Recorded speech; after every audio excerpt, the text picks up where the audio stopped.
Bienvenidos a las historias de Lilith. Bienvenidos a todos, vamos a continuar con la historia de Peter Pan. Capítulo 14.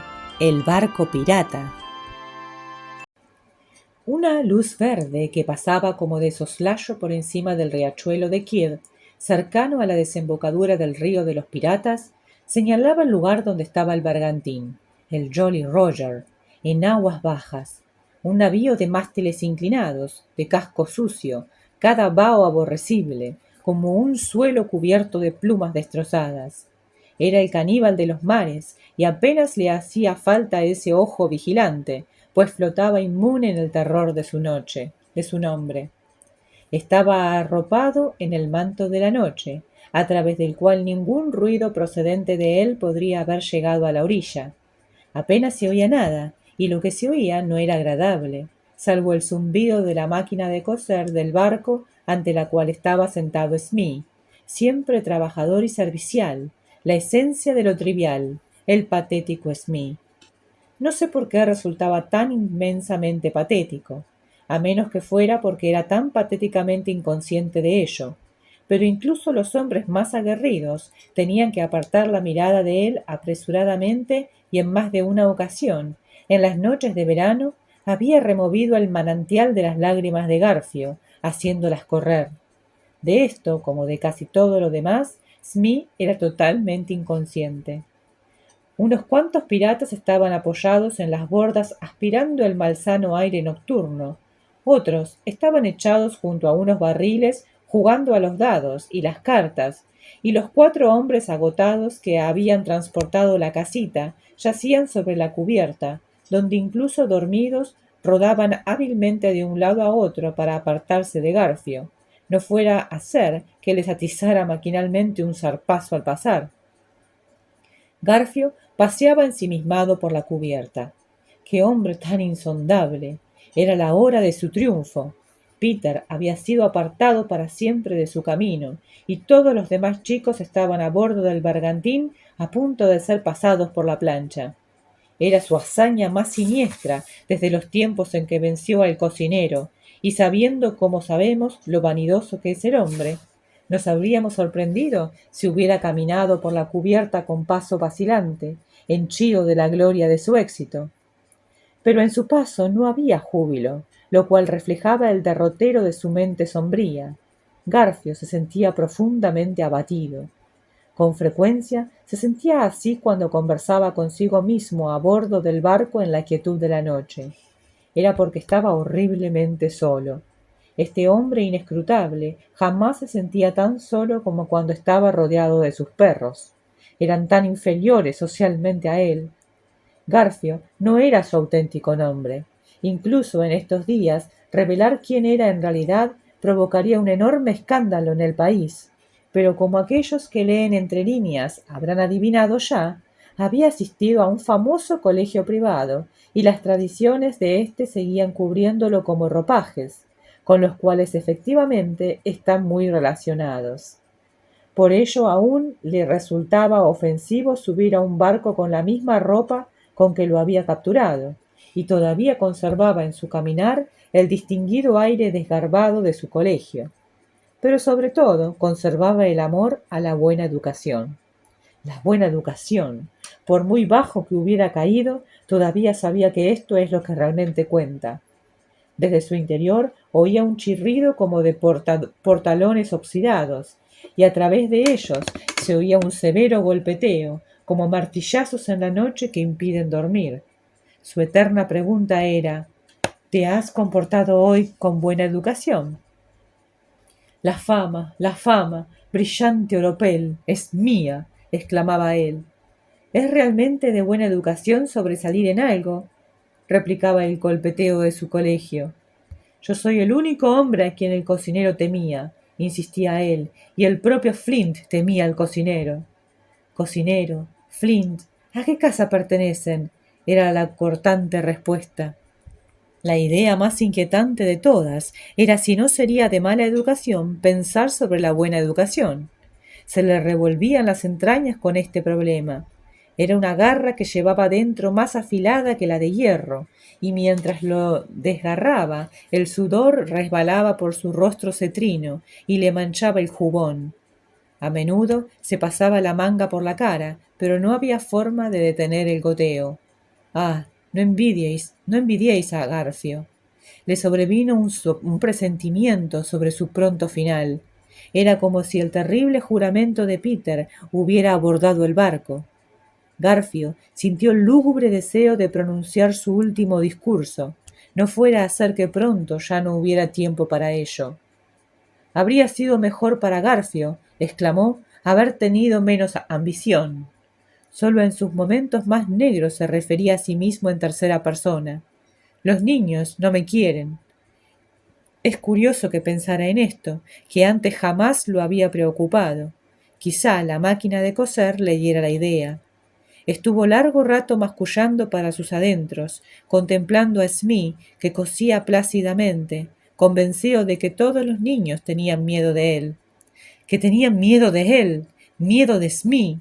No había un solo niño a bordo del bergantín esa noche que no le tuviera cariño ya. Les había dicho cosas espantosas y los había golpeado con la palma de la mano, porque no podía golpearlos con el puño, pero ellos simplemente se habían encariñado aún más con él. Michael se había probado sus anteojos. Decirle al pobre Smee que lo encontraban simpático. Garfio ardía en deseos de decírselo, pero le parecía demasiado brutal. En cambio, dio vueltas en la cabeza a este misterio. ¿Por qué encuentran simpático a Smee? Rastreó el problema como el sabueso que era. Si Smee era simpático, ¿qué era lo que lo hacía ser así? De pronto surgió una horrible respuesta. ¿Buena educación? Es que el contramaestre era bien educado sin saberlo, lo cual constituye la mayor educación. Recordó que uno tiene que recordar que no sabe que se es así antes de poder optar a ser elegido como miembro del POP. Con un grito de rabia, alzó su mano de hierro sobre la cabeza de Smee, pero no descargó el golpe. Lo que le retuvo fue esta reflexión. ¿Qué sería matar a un hombre porque es bien educado? ¡Mala educación! El infeliz Garfio se sentía tan impotente como sudoroso, y cayó de bruces como una flor tronchada. Al pensar sus perros que iba a estar fuera de circulación por un rato, la disciplina se relajó al instante y se pusieron a bailar como locos, cosa que lo reanimó al momento, sin un solo rastro de humana debilidad, como si le hubieran echado un cubo de agua encima. ¡Silencio, patanes! gritó. ¡U os paso por debajo de la quilla! El jaleo se apagó de inmediato. ¿Están todos los niños encadenados para que no puedan huir volando? Sí, señor. Pues subidlos a cubierta. Sacaron a rastras de la bodega a los desdichados prisioneros, a todos menos a Wendy, y los colocaron en fila delante de él. Por un rato pareció no advertir su presencia. Se acomodó sin prisas, tarareando, sin desafinar, por cierto, pasajes de una canción grosera y jugueteando con una baraja. De cuando en cuando la brasa de su cigarro daba un toque de color a su cara.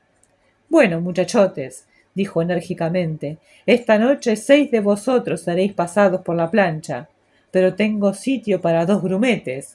¿Quién de vosotros quiere serlo? No lo irritéis sin necesidad, les había recomendado Wendy en la bodega, de forma que Toddles dio un paso adelante cortésmente. Toddles aborrecía la idea de servir a las órdenes de semejante hombre, pero un instinto le dijo que sería prudente atribuir la responsabilidad a una persona ausente, y aunque era algo tonto, sabía que solo las madres están siempre dispuestas a hacer de parachoques. Todos los niños saben que las madres son así, y las desprecian por eso, pero se aprovechan de ello constantemente. Así que Toddles explicó con prudencia. Verá usted, señor, es que no creo que a mi madre le gustara que yo fuera pirata. ¿Le gustaría a tu madre que fueras pirata, Slightly? Le guiñó un ojo a Slightly, quien dijo apesadumbrado. No creo, como si deseara que las cosas no fueran así. Gemelo, ¿a tu madre le gustaría que fueras pirata? No creo, dijo el primer gemelo, tan despabilado como los otros. Nips, ¿a tu madre? Basta de cháchara, rugió Garfio, y los portavoces fueron arrastrados a su sitio. Tú, chico, dijo, dirigiéndose a John, parece que tú tienes algo de agallas. No has querido nunca ser pirata, valiente. Ahora bien, a veces John había experimentado este deseo al luchar con las matemáticas de primero, y le chocó que Garfio lo eligiera. Una vez pensé en llamarme Jack Mano Roja, dijo tímidamente. Un buen nombre, ya lo creo. Aquí te llamaremos así, si te unes, muchachote. ¿Tú qué crees, Michael? Preguntó John. ¿Cómo me llamaríais si me uniera? Preguntó Michael.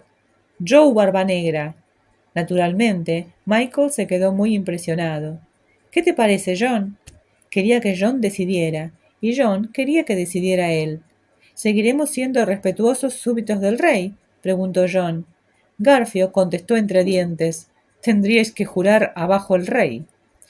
Quizá John no se había comportado muy bien hasta entonces, pero ahora estuvo a la altura de las circunstancias. Entonces no quiero, exclamó, golpeando el barril que tenía Garfio delante. Y yo tampoco, gritó Michael. ¡Viva Inglaterra! Chilló Curly.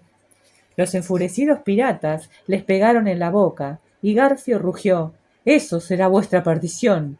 Traed a su madre. Preparad la plancha. Solo eran unos niños, y se quedaron blancos al ver a Jux y a Seco preparar la plancha mortal. Pero trataron de parecer valientes cuando trajeron a Wendy. Nada de lo que yo pueda decir os dará una idea de cómo despreciaba Wendy a aquellos piratas. Para los chicos había por lo menos cierto atractivo en la vocación pirata, pero lo único que ella veía era que el barco no había sido fregado desde hacía años. No había ni una sola portilla sobre cuyo mugriento cristal no se pudiera escribir sucio con el dedo, y ella ya lo había escrito en varios. Pero como es natural, cuando los chicos se agruparon a su alrededor, no pensaba más que en ellos. Bueno, hermosa mía, dijo Garfio, hablando como si tuviera la boca llena de caramelos, vas a ver cómo tus niños son pasados por la plancha. Aunque era un refinado caballero, la intensidad de sus meditaciones le había manchado la gorguera, y de pronto se dio cuenta de que ella le estaba observando. Con un movimiento apresurado, trató de taparla, pero ya era tarde. ¿Van a morir? Preguntó Wendy, con una mirada de desprecio tan olímpico que él casi se desmayó. Sí, gruñó, y exclamó relamiéndose. Silencio todo el mundo. Oigamos las últimas palabras de una madre a sus hijos. En este momento Wendy estuvo magnífica. Estas son mis últimas palabras, queridos, dijo con firmeza.